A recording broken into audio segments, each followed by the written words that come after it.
My son goes to one of the local schools. By coincidence, he asked if he could have a friend over, and he told me his story that he was living in London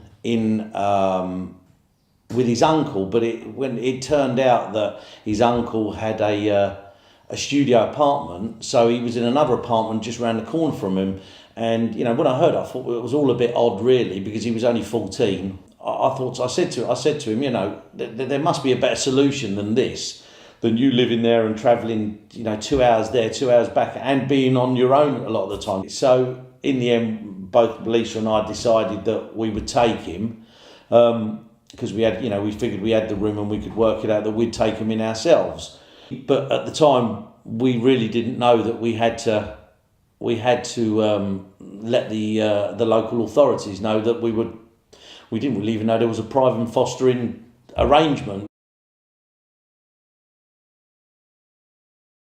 We had a meeting at school, and in that the safeguarding officer was there, and it was at that point we were told that the authorities need to know, because you need to have a private fostering arrangement, and I think that's when they contacted them. Once the authorities knew that the lad was with us, they contacted us, and a meeting was set up where they come and visited. They went through what we had to do, the process of how it's going to work, and because they give him a social services representative, looks after him, and then there's one that looks after us too.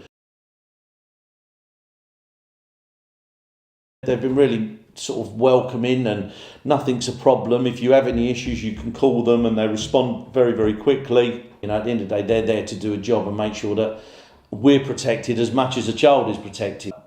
Certainly, the people that we dealt with, they made it very simple for us, and made us feel that we were made the right choices, and also that we were doing something good for someone that was in need.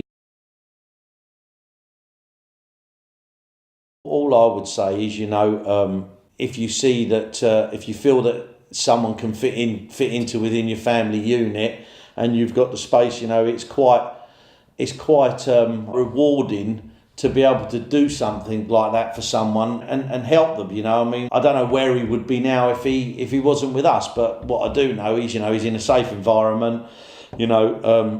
You've got to be, one thing you have got to do, you've got to try and make him part of your family. But it's worked well for us, and we've welcomed it, and he's fitted in well. He does his chores that he needs to do, he helps out, and we can ask for no more than that, really.